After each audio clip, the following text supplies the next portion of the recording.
સમગ્ર રાજ્યની સાથે સાથે ગઈકાલે રવિવારે જામનગરમાં પણ ગુજરાત પબ્લિક સર્વિસ કમિશન એટલે કે જીપીએસસી આયોજિત વર્ગ 2 અને વર્ગ 3ના અધિકારીઓની પસંદગી કરવા માટેની પરીક્ષાઓ યોજવામાં આવી હતી। આ સાથે સાથે દિવ્યાંગ ઉમેદવારો માટે પણ પરીક્ષાઓની અલગથી વ્યવસ્થા કરવામાં આવી હતી। જનરલ ઉમેદવારો માટે શહેરના અલગ અલગ 13 શૈક્ષણિક બિલ્ડિંગોમાં તેમજ દિવ્યાંગ ઉમેદવારો માટે 2 અલગ અલગ બિલ્ડિંગોમાં પરીક્ષાઓની વ્યવસ્થા ગોઠવવામાં આવી હતી। તમામ બિલ્ડિંગો સીસીટીવી કેમેરાથી સજ્જ હોવાનું તંત્રએ જાહેર કર્યું છે અને આ પરીક્ષાઓમાં જામનગર ખાતે કુલ કેટલા ઉમેદવારોએ પરીક્ષાઓ આપી હતી વગેરે વિગતો જિલ્લા શિક્ષણ અધિકારી વિપુલ મહેતાએ ટૂંકમાં દર્શાવી છે, જે અત્રે પ્રસ્તુત છે। સગાઈ, લગ્ન અને શુભ પ્રસંગો માટે પાર્ટી પ્લોટ તથા બેન્ક્વેટ હોલની શોધમાં છો તો આપના શુભ પ્રસંગો જાજરમાન અને યાદગાર બનાવવા આપને અમો આમંત્રિત કરીએ છીએ।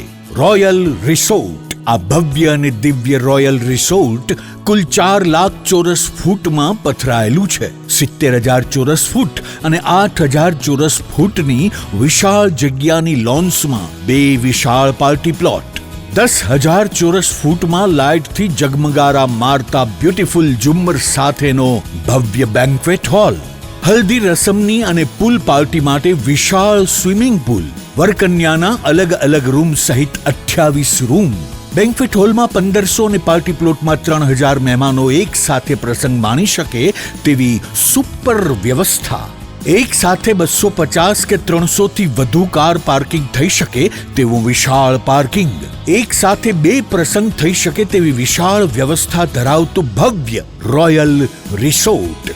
આપના પ્રસંગને દીપાવવા અને યાદગાર બનાવવા માટે આજે જ મુલાકાત લો। રોયલ રિસોર્ટ, ખીજડીયા બાયપાસ ચોકડી, રાજકોટ હાઈવે, જામનગર। મોબાઈલ 85 111 71 201।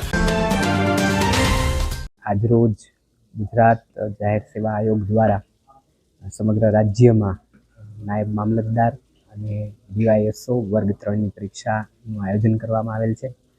જામનગર ખાતે પણ બંને પરીક્ષાઓ એડવર્ટાઇઝમેન્ટ નંબર 127 અને એડવર્ટાઇઝમેન્ટ નંબર 8 આ બંનેનું આયોજન છે વહીવટીતંત્ર દ્વારા કરવામાં આવેલ છે। દિવ્યાંગ ઉમેદવારો માટેની ખાસ ભરતી અંતર્ગત જામનગર જિલ્લામાં કુલ 2 બિલ્ડિંગોમાં 8 બ્લોકમાં અંદાજિત 133 જેટલા વિદ્યાર્થીઓ 184 જેટલા વિદ્યાર્થીઓ ઉમેદવારો પરીક્ષા આપવાના છે, જ્યારે જાહેરાત ક્રમાંક 8 અંતર્ગત કુલ 13 જુદા જુદા બિલ્ડિંગોમાં 133 જેટલા બ્લોકમાં 3179 જેટલા ઉમેદવારો છે આ પરીક્ષા આપવાના છે। સમગ્ર વહીવટી તંત્ર દ્વારા આ બાબતની સંપૂર્ણ તૈયારી થયેલ છે।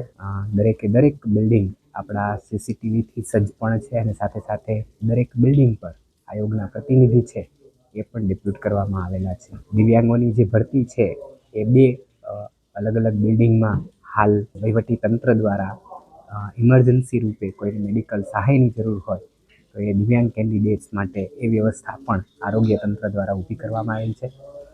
સમગ્ર રીતે પરીક્ષાનું સફળ સંચાલન થાય તે માટેની તમામ પ્રકારની વ્યવસ્થા વહીવટી તંત્ર દ્વારા કરવામાં આવેલ છે।